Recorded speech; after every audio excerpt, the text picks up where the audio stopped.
As a fitness professional, you know the joy of helping others, and you know it's more than just fitness. We're training the whole person. Wellness coaching provides expertise that goes beyond fitness and nutrition. It's a holistic approach to helping others become their best selves while reaching their goals. To us, there's no greater joy than that. Join the fitness leader. Become a fitness leader. Become a certified wellness coach. Go to nasm.org/wellness.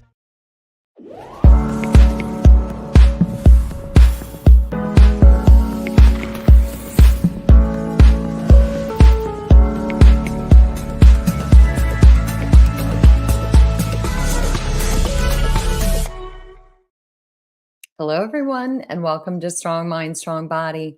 I'm your host, Angie Miller. And I don't know if you've ever had a situation in your life where maybe it feels like you've lost self-trust, where it feels like fear is driving your car versus that sense of trust or this self-belief that you've got this no matter what comes your way. And me personally, I've been in those situations before where fear has a little bit too much power. And I don't really want to cover fear on my own. Maybe I'm scared. So I'm bringing in a guest today who is like an expert at uncovering the layers of fear and what that looks like to get fear out of the driver's seat and how to put self-trust in its place. How to put fear where it belongs, in the back seat with a little bit of a voice, but not something that's actually going to drive your decisions. So my guest today is Dr. Yosi Amram. He is basically a licensed clinical psychologist. He's also a CEO leadership coach. And best of all, Yosi is a best-selling author. The name of his book is Spiritually Intelligent Leadership: How to Inspire by Being Inspired. So Yosi, in our conversations, has been super inspirational to me. So I know you're going to love everything he has to say today. So Yosi, I'm going to bring you into the show and have you introduce yourself. Thank you, Angie. I'm delighted. I'm energized and inspired here while just watching your 1-minute intro and, strong mind, strong body, and the music. So I'm feeling enlivened. I'm feeling inspired, and I'm grateful for your kind words and introduction. Awesome. Well, I think fear is one of those things that more often than not, we step back from a situation or maybe we get through it and we realize how much power it actually had in our decision making. And I always feel like it's like trying to swim upstream. When fear is taking over, we just lose this sense of who we are in this sense of knowing, this inner knowing that we're going to be okay. So I have a question for you. I want to know, you know what? First, before I ask you this question, give us a little bit of background because we know you're an author. We know that you've done these amazing things, but kind of tell us how you came into this wanting to author the book Spiritually Intelligent. Well, it's a long life story. I'll just start early, and if you don't mind, I was born and raised in Israel, and like all Israeli men, was drafted into the military and served 3 years mandatory service. Despite my pacifistic leanings, I was a shy little kid, but to my surprise, I won all these leadership awards and had the fastest promotion record in the history of our regiment.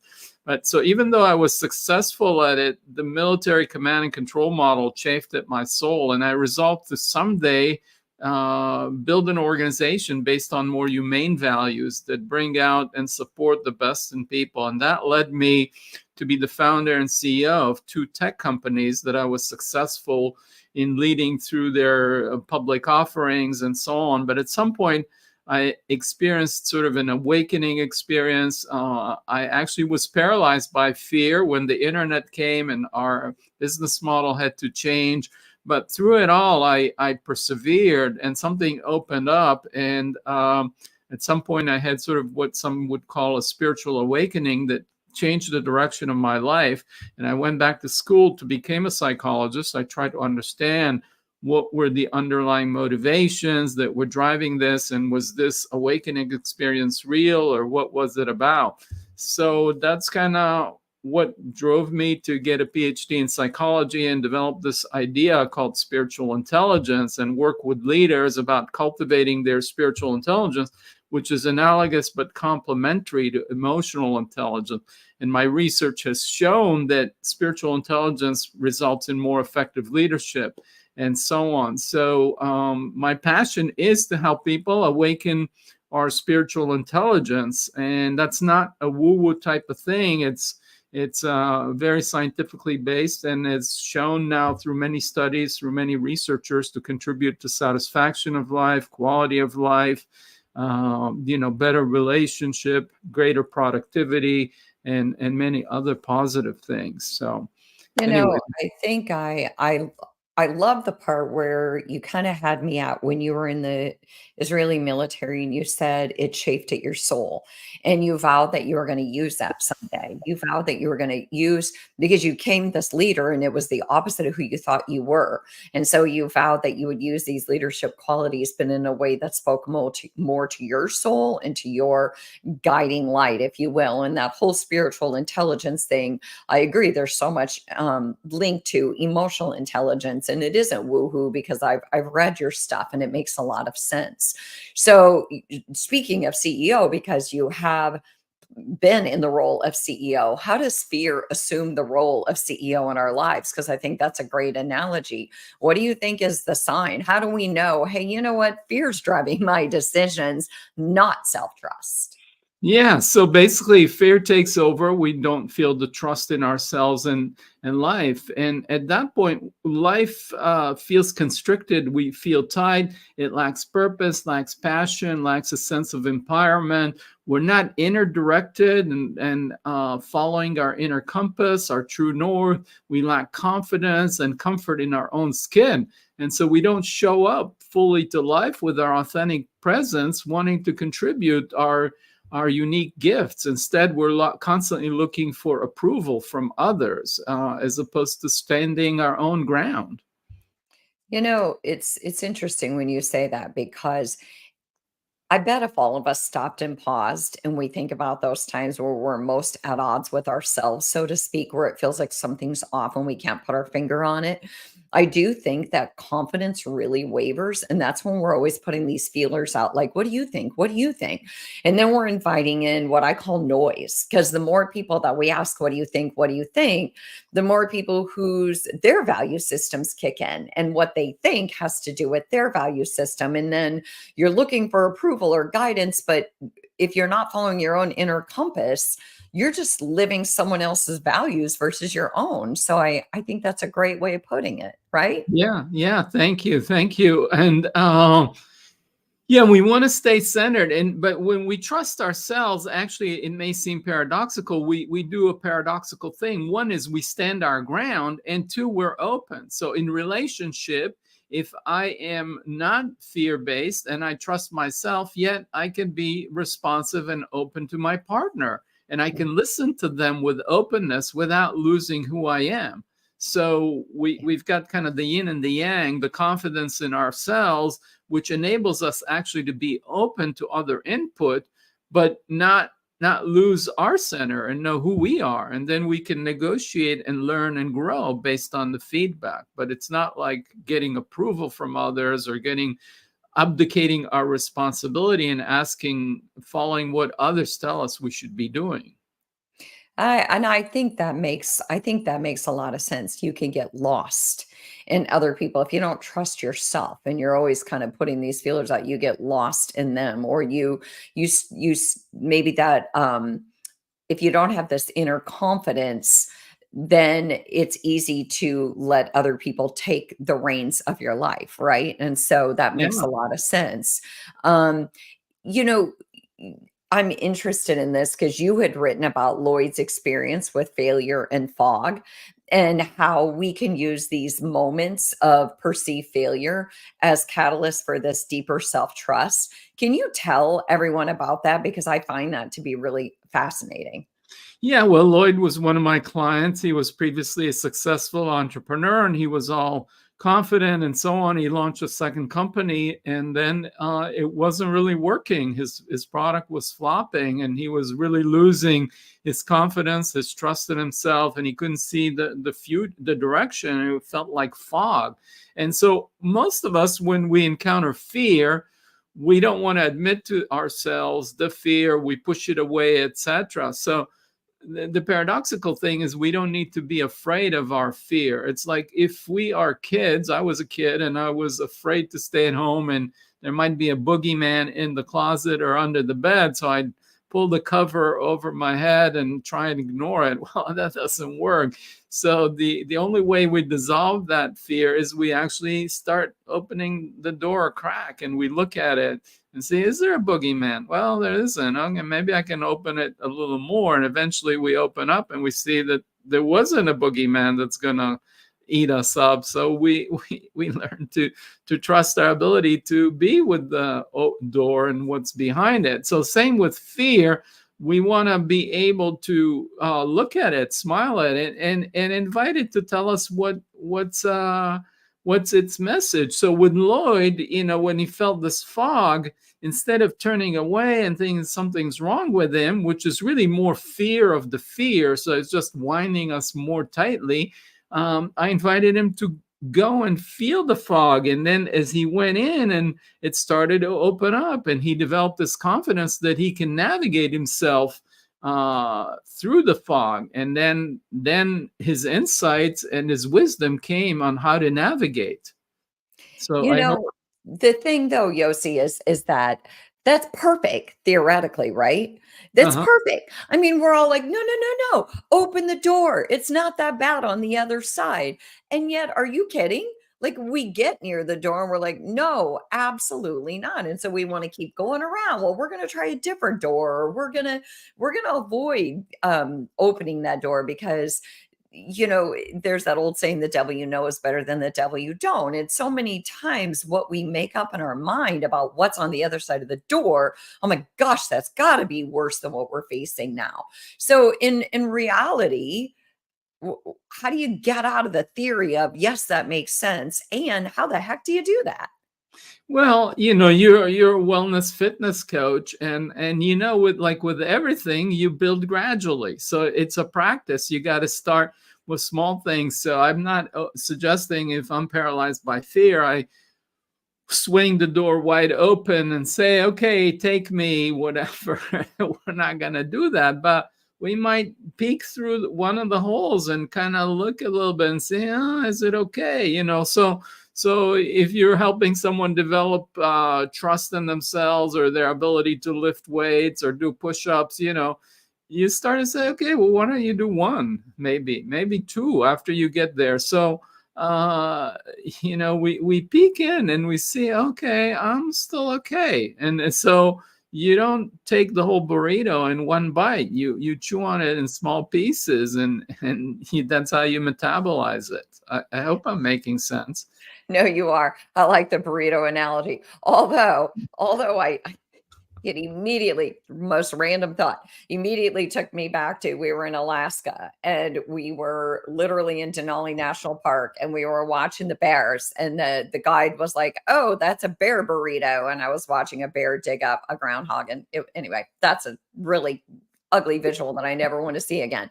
But the thing is that I think your point makes a lot of sense. I think that though we really do think that if we open up the door, like this big tornado is going to come in and we're not going to be able to close the door back up again. And to your point, I think it comes incrementally. But also, what I hear you say is, I think most of us need a mentor, a therapist, or a coach, or somebody to take us step by step so that we know. It's almost like when mom would hold our hands when we were younger, right? Or the Exactly. blanket where it served as protection. We got to have somebody alongside of us going, hey, man, you got this. Like, even if you've lost self belief, you got somebody next to you who's saying, I haven't lost belief in you. Yeah, that is so important. I'm glad you're highlighting, and that's the role of a therapist or a mentor or a coach that has faith in us and holds our hand and highlights. Oh, you thought you couldn't do this, but you did a little bit. Maybe we do a little more, and that person holds the space and gives us the mirroring that we're making progress, and that supports us. So it is an ongoing process, and this and having support is super important. Mm. Yeah, I think so. I really do. I don't think there's a lot that the bigger the challenge, the bigger the need for support. So I absolutely think, to your point, we can do small decisions that scare us on a day-to-day basis. But when it comes to the big ones, I do think that we need that guiding light. So Yoshi, you guide your clients through this kind of creating a compelling vision. And it makes Uh-huh. sense to me that you work with high-level people and CEOs because I do think that being at that level, you do have to have a vision. I mean, you really do. You have to have a vision for yourself. You have to have a vision for the company.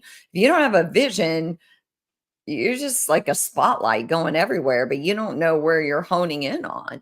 So, what if someone like me comes to you and I say, you know, I want to kind of create this vision of how I want to be seen at the end of my days. Is that too big of a vision or do I need to hone in on something? No, I think that's good. Just so if make sure I understand, you mean at the end of the days, like you want to visualize yourself kind of at your deathbed and what your life was about. That's one way to get at it. Ooh, I wasn't really gonna go there, but we kind Okay. of went there and I wasn't even anticipating that. But Okay. okay, let's go there. It's kind of like Donald Miller when he's like, what do you want them to say at your funeral? All right, let's go there. So let's say that I want to create this vision. I'm Donald Miller and I want to know what people are going to say about me at the end. And I want to create this life so that what they say is a direct result of how I live my life. Where would you Yeah, start? and then when I look back, both what they say and then when I reflect back, I always feel like my life was full of meaning and purpose and love and joy. And from all the research with people at their deathbed, most people, have certain set of values around connection and love and happiness and all those things that are most important to them. So, it comes back to whether you think about the end of life or the way I want to be in 5 years or in 10 years. It's kind of projecting ourselves into the future and who do I want to be and what do I want my life to look like. And that can include many elements. It could be like the kind of job I want to have, where I want to live, in nature, in the city, close to the ocean, whatever it is. But more important and fundamental to that, what are the qualities that I want to embody and express and manifest? What are my deepest values? And so, picking at least 3, 4, up to 7 key qualities that are my guiding light. And if we're not clear about those, then one technique I like to use is to suggest think of the people you admire most or you're drawn to and want to spend time with the most, and then what are their qualities, and all of a sudden it becomes, oh, I really like to spend time with so and so because they're so heartful and compassionate, or so and so it's so wise, or so and so is so grounded in themselves and centered and confidence. Okay, so as you see who you're drawn to, who you admire, who you respect, that tells you it's a mirror to what you value. And then you say, okay, that's who I want to be. And then you start to visualize yourself 5, 10 years from now as a wise, confident, compassionate, joyful person, whatever those key values you want to embody. And then you start to say, okay, what would it be like to be this person who's confident and joyful and playful and heartful, or whatever these things are? And you start to embody that in the moment. And then when you get into a challenging situation, you invite that person and enter a dialogue with them and ask, okay, what would this future self of mine say about this situation? And then as the more you shine your light of awareness on them, it's like a seed. That future self that you visualize becomes a seed that you've planted in the soil of your soul, I might say. And then as you shine the light of awareness and enter a dialogue with it, then it starts to grow. And before you know it, over time, you become more and more like that person. And that's what they do in sports, right? Athletes visualize. If you're a golfer, you visualize your swing and the ball goes in the hole, or you're a tennis player, or you're a martial artist. It's all about visualizing, creating the neural pathways in our brain to condition us to think that we can do it. And then that invites the universe, so to speak, to support us. So, we're kind of creating the pathways for us to follow, first in our imagination, and then we walk that path in our life. And before we know it, it's all real. Well, I think that there's so much that you said. There's so much that I kind of want to unpack. But if I hear you correctly, the first thing is to come up with these qualities. So if I was visualizing myself at the end of my days, and I'm thinking about what I want people to say about me at my funeral, I really want to say, well, then what do I want them to say, and how much am I embodying those qualities? And if I'm not really sure, then I want to think about, well, who do I admire? Who are the people that I look up to? And those are the qualities. So for me, I always say I love to pour into people. And when I pour into people and I see them light up, then I light up. I also Uh-huh. like to make people laugh. And Uh-huh. I like to um, kind of be that mirror, that I hold up a mirror to them and I reflect back to them their strengths and their qualities, so that they always feel good when they're in my presence and they feel Uh-huh. like I'm a good listener. And so you're saying that I would kind of come up with these qualities, and then I would ask myself, am I living a life that reflects that right now? Like, am I actually putting myself in these positions where I can do that for people? You know, right? So Yeah, and also just now, as you said this, I want to be humorous, I want to reflect people's light, and so on. What's it like to just say, imagine yourself right now as like that, and just notice what happens in your body and your energy. I'm going to bring a smile to people's face. I'm going to reflect back their light. I'm going to be a good listener, and so on. So right now, as you just imagine, okay. All right. So you go like that. So you're becoming playful, and you did bring a smile to my face. So I'm laughing yeah. here with you. So just this very invitation to think about it and allow yourself, give yourself the permission to start feeling into that. Then you get an embodied sense of what that's like. And that becomes kind of like, oh, am I actually feeling this playful and radiant and inspired feeling that will inspire others? Yeah. I So love that. we did it just now. We did. We created my vision. So now I'm going to have to go back and replay the episode and write it all down. So, Yoshi, I want to reintroduce you. So, this is Strong Mind, Strong Body. I'm Angie Miller, and I'm talking to Yosi. And Yosi is a best-selling author of Spiritually Intelligent Leadership: How to Inspire and Be Inspired. And Yosi is also a licensed clinical psychologist, and he is all in on spiritual intelligence, which Yosi has done an amazing job of saying is very like in kind to emotional intelligence. But it's really about digging deep into who you are and how you want to show up into this world, and so that fear is not your driver, because really that's what we're talking about today: is don't let fear be the CEO of your life. And so, Yosi, I would like to know, in your experience in working with people, what's the biggest misconception that people have about self-trust? How does that hold them back?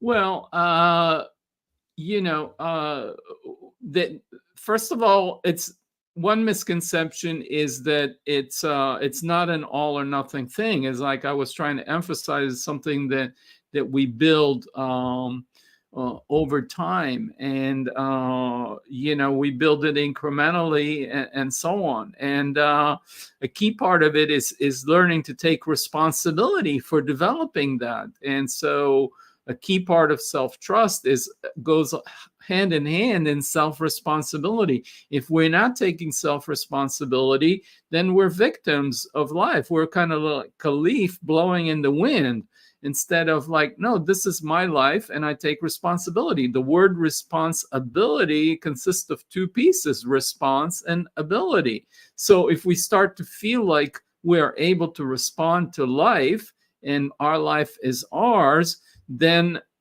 we start to be an active agent and drive our own life and give it direction. And so we're not victims. We are responsible, as I was saying. So you know, I like that. I like that whole idea of it's weird. I've never heard anyone say that about responsibility. And I'm like, ding, ding, ding. What a great way of saying it. It's a response and an ability. And I love too, because I'm all in on, gosh darn it, can't we all just own our stuff and stop being victims and stop blaming everybody out there and parents and blah, blah, blah. And yes, people have an impact on us, but the impact that they have has so much to do with who we are and how we're interpreting that information. And so responsibility is huge. And I think that if we take responsibility, we trust that we can figure out what the heck to do about our problems, right? Exactly, exactly. So yeah, you're highlighting this whole thing. So it's not about, it's beyond shame or blame. So I like to tell my clients, you are not your fault, but you are your responsibility. And that's a totally different thing. And people confuse responsibility and blame. I am responsible means I am able to respond.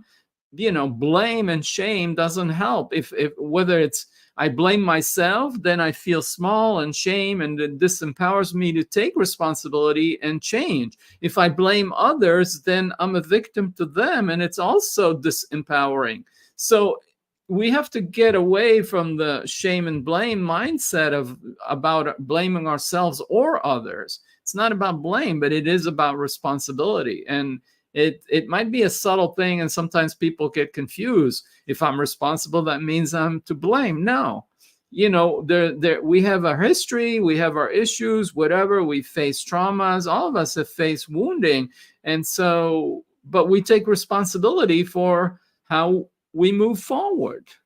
hmm So I wrote that down. Let me see if I got it right. I said, you are not your fault, but you are your responsibility.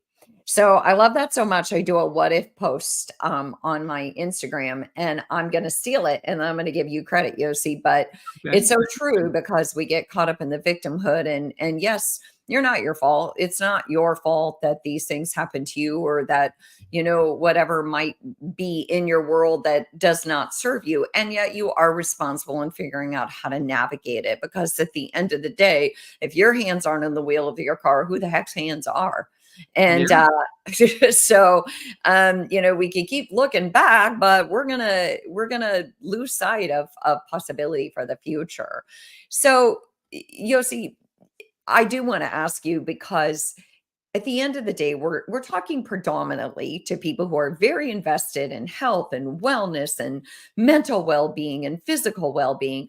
So how do we apply this? How do health and wellness professionals apply it to help their clients build self-trust, or maybe just those who are listening and you want to overcome these fears and anxieties and you want to build self-trust? Where would you start in Well, I helping? think it goes hand in hand. I mean, we have to walk the talk. We have to be in integrity. So if we are helping clients build self-trust and overcome their anxieties, we have to deal with that with ourselves, so we could then speak about how we're doing it and set an example. So I think, like anything, we we teach what we need to learn in a way. So it goes hand in hand. So I would say to anybody listening, work on cultivating your self-trust and developing your trust that you can help yourself and help others. And the more you do that, the more you set a shining example for your clients. And again, as I said, it's a muscle that we build in ourselves, and we help our clients. So You also had some questions. You talked about, you had told me about a book called Loving What Is, and you uh-huh. said that there were these 4 questions to work through, like kind of maybe catastrophic thinking, which of course I've never had catastrophic thinking except almost every day. And so you had these 4 questions, and I really am not a catastrophic person, but yes, my mind has gotten caught up in the what if in an ugly way. And then I have to what if myself on a more positive spectrum. But do you want to tell us those questions? Because I think they're very good. Yeah. So we get into this thing. Oh, we start predicting the future. This is going to happen, and this is going to happen, and whatever. And then the first question is, first of all, is it true? And, and then the second question is, can I absolutely know it to be true?